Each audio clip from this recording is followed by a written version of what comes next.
Though it seems like a largely box-fresh company, Cupra has actually been around since 2018 now, but since that point it's been making go-faster versions of existing Seat cars, and that's the company that it originally splintered off from.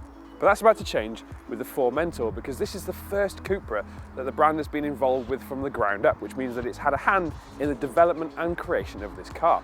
But what does that actually mean when you're behind the wheel? Well, let's get in and find out.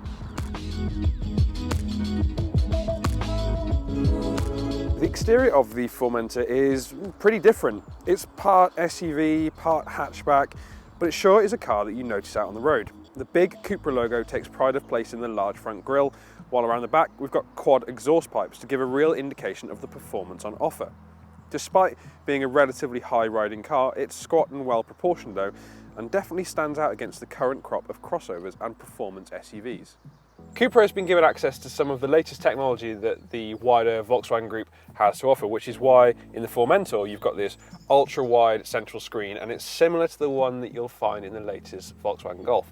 Now, it's brimmed with features, connectivity, media, satellite navigation, and it does lack any real physical buttons, though you do get some touchscreen style ones down here for the temperature and for the volume. Now, they're a little bit fiddly to use, as is the central infotainment system, but once you're up to speed, you do learn to work around it. On the move, it's a little less intuitive than just, say, a knob to adjust the heat. It's much easier that way, in my view anyway. Now in front of you, you've got a digital dash, which is similar to many other Volkswagen Group cars. And here you've got a full multifunction steering wheel, which for me is a little bit cluttered with buttons. There's a lot going on here. You've got the engine start-stop, you've got your driving modes here, you've got your cruise control and your setups for your digital screen. There's a lot going on right here. And then behind you have gear shift paddles, which in my view, plastic, not all that nice, and they're just too short to use comfortably. So we'd like to see those being a little bit longer and made out of something a little more tactile. That said, the general fit and finish in here is good, and it's a comfortable place to be too. There's actually a surprising amount of space in the back of the Formentor. Now the driver's seat is in my position, and I'm around 5'10", and I've got a decent amount of legroom, and I've got a lot of headroom, and that comes from that slightly bulbous roof. Now elsewhere there are some nice fittings. You've got USB-C chargers, you've got controls for the heating and ventilation. There's just a good amount of room back here, though that person sat in the middle isn't going to be all that comfy because there's a big transmission tunnel which is going to impact where your feet go. But overall, yeah, not bad at all. The boot in the Formentor brings a useful 420 litres of space. Now you can extend that of course by folding the rear seats flat, and you've also got a clever little ski hatch in the middle for putting, well, skis or longer items through should you need to.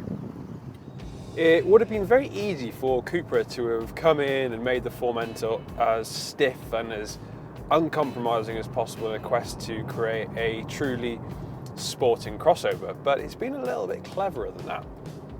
You see, despite this engine having plenty of performance to hand, it doesn't deploy it in such a way that it, well, takes your hair off. There's plenty of torque there, which means that when you're merging onto a motorway or dual carriageway, or even if you just need to do an overtake quickly and safely, you've got the reserves to lean upon whenever you need it. The gearbox shifts really smoothly, and even when you're in manual mode, you notice how crisp those gear changes come into place.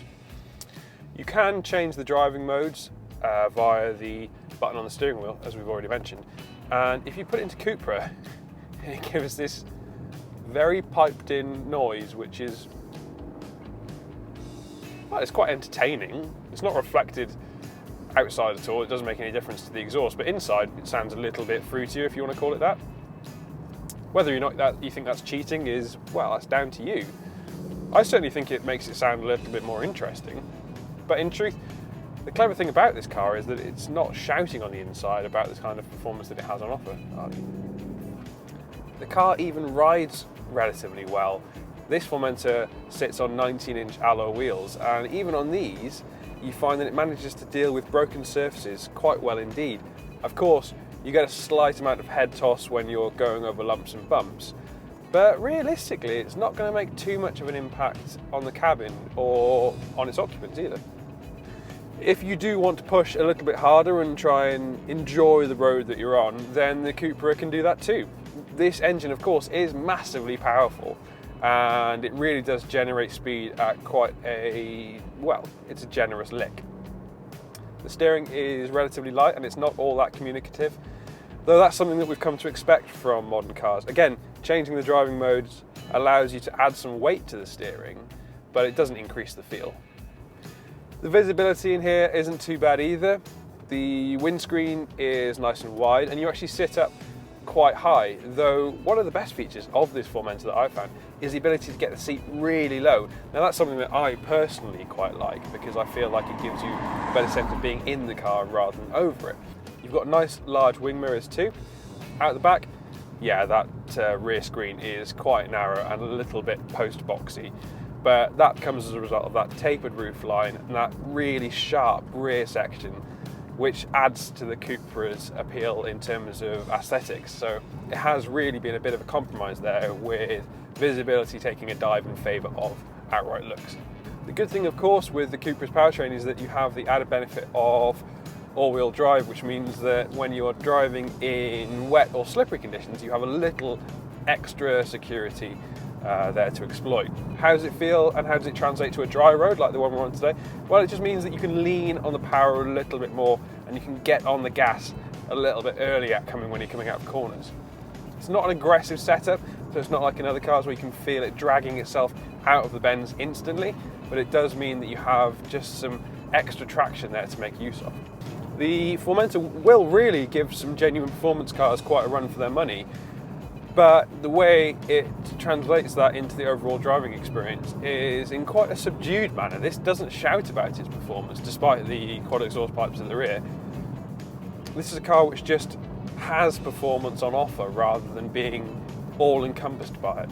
Despite that slightly increased ride height, the adjustment of the suspension means that you're not getting a lot of body roll coming around the corners. In fact, the Formentor stays remarkably planted through the bends, even at higher speeds.